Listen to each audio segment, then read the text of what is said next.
नमस्कार students, welcome to my YouTube channel maths with Amar Jha. Today we are going to discuss about worksheet number 85 of class 10th mathematics. This worksheet is for 9th February 2022. This is revision of arithmetic progression. यहाँ पे हम दोनों मीडियमों को एक साथ जोड़ रहे हैं। यहाँ पे आपको कार्यपत्रक 85 में समांतर श्रेणी यानी चैप्टर नंबर 5 का रिवीजन दिया गया है। तो आइए सवाल को देखें किस तरह के सवाल हैं। और पहला सवाल यहाँ पे दिया है, which term of the sequence this is 95। This sequence का यानी अनुक्रम का कौन सा पद 95 है।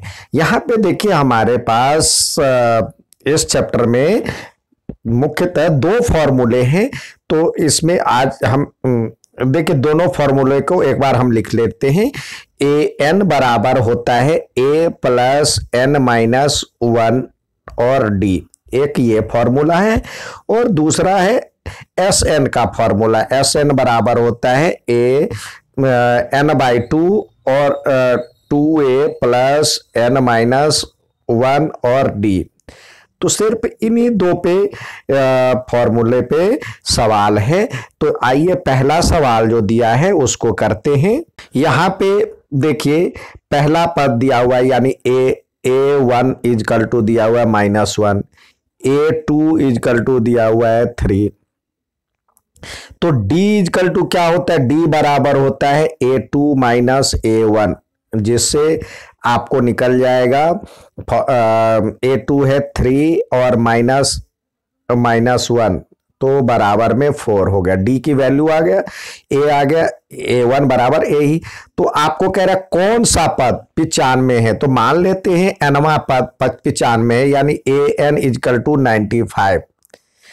तो अब निकालिए an का फॉर्मूला क्या है, a प्लस एन माइनस 1 और d इजकल टू 95। तो a मतलब a1 यानी -1 और प्लस n माइनस n की वैल्यू नहीं पता है और d की वैल्यू यहाँ पे 4 दिया हुआ है बराबर में 95। तो इसको सॉल्व करें, ये हो जाएगा -1 प्लस 4 से इसको मल्टीप्लाई करेंगे 4n माइनस 4 इजकल टू 95। अब ये -4 और -1 मिल करके -5 बनेगा। तो 4n इजकल टू 95 और ये मिल करके प्लस हो जाएगा। तो इधर -5 हो जाएगा तो इधर आके प्लस हो जाएगा। तो ये हो गया 100। तो इस प्रकार n इजकल टू हो गया 100/4, जिसको काटने पे 25 हो जाएगा। तो यहाँ पे लिखेंगे 25वां पद एपी का दिए गए गिवन एपी का 25वां पद यहाँ पे लिखे 25th term of 25th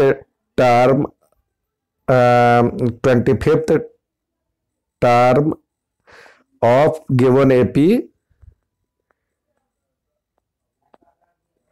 is 95 यानी दिए गए एपी का 25वां पद 95 है। ये हो गया आंसर। अब दूसरा सवाल देखते हैं।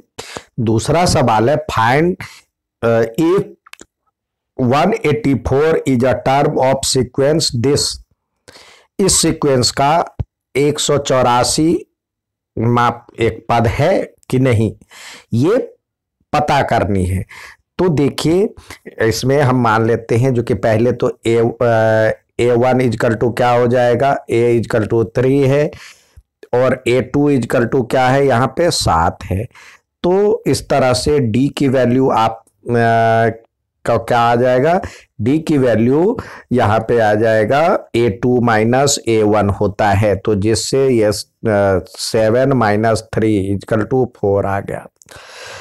अब कह रहा है जो कि ये इस पद का कोई टर्म है कि नहीं है। यदि है तो nवां पद निकालना होगा। nवां पद यानी number of terms counting number होता है। तो देखते हैं an इजकल टू 185 होता है कि नहीं। तो an इजकल टू 185 होता है कि नहीं, तो हम रखते हैं 184। तो an का वैल्यू क्या है, a प्लस n माइनस 1 और d इजकल टू 184। तो a की वैल्यू तो यहाँ पे 3 है, 3 प्लस n की वैल्यू क्या है, n की वैल्यू नहीं पता है, n माइनस 1 और d की वैल्यू 4 है, इजकल टू हो गया 184। अब इसको सॉल्व करते हैं, 3 प्लस n को 4 से करेंगे तो 4n माइनस 4 इजकल टू 184। अब ये हो जाएगा 4n और माइनस 1 इजकल टू 184। तो ये 1 इधर आकर के प्लस हो जाएगा, 4n इजकल टू 184 अपॉन में प्लस 1 इजकल टू हो जाएगा 185। अब n इजकल टू क्या हो जाएगा, 185 अपॉन में 4, जिसको काटेंगे तो ये हो जाएगा फ्रैक्शन में हो जाएगा, यानी 4 से काटते 4 चौक के 16 और 2 बचा, 2 पर 5 25, तो 6 चौक 24 और 1/4 ये फ्रैक्शन बना। n इजकल टू हो गया 46 और 1/4।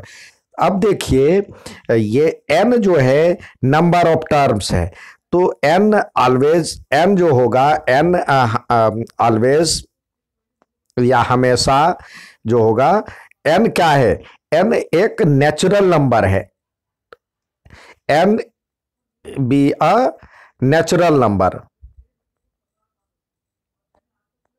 सो n is not equal to ये, तो ये हो ही नहीं सकता है n, तो इसका मतलब 184 इसमें नहीं आएगा। तो लिख सकते हैं 184 इस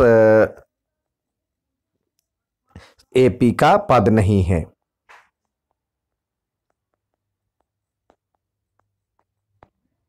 यदि होता तो ये पूरी तरह से फ्रैक्शन में नहीं, मतलब नेचुरल नंबर होता। अब नेक्स्ट सवाल देखते हैं। नेक्स्ट सवाल है, find the 12th and 24th term of and nth term of AP, यानी 12वां 12वां पद, 24वां पद और nवां पद ज्ञात करना है इस AP का। तो यहाँ पे A1 इजकल टू क्या है 9, A2 इजकल टू है 13, तो D इजकल टू क्या हो जाएगा, A2 माइनस A1 होता है। तो इससे क्या हो जाएगा, 13 में से 9 गया तो ये हो जाएगा 4। ठीक है, अब हमारे पास पहला निकालना है, पहला होगा A12 बराबर में क्या हो जाएगा, A प्लस 12 में से 1 कम और D, तो निकालिए। A हो जाएगा, A के बदले हमारे पास 9 है प्लस 11 और D क्या है 4 है, तो 4 से गुणा हो जाएगा, तो ये हो जाएगा 9 और 11 चौक 44 और 9 53। इसी प्रकार आपको 24वां पद ज्ञात करना है, तो A24 निकाले। A24 इजकल टू क्या हो जाएगा, A प्लस 24 में से 1 कम और D, तो इससे हमारे पास जो आएगा वैल्यू A के बदले 9 है और 24 में से 1 कम 23 और D के बदले 4 है। 23 को 4 से करेंगे तो ये हो जाएगा 1 4 तिया 12, 4 दूनी 8 1 9, यानी 9 प्लस 92, तो इसको सॉल्व करेंगे तो ये हो जाएगा 101।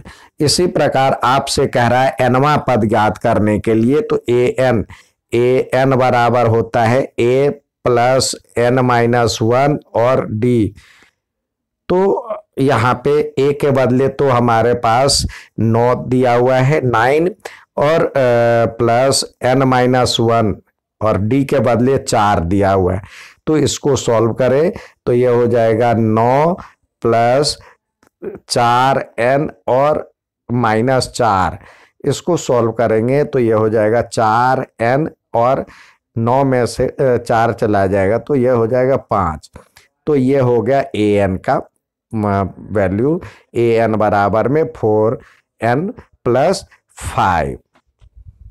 नेक्स्ट सवाल देखते हैं। यहां पे सवाल दिया है if 8th term of AP is 31st and 15th term is 16 more than 11th term, find the AP.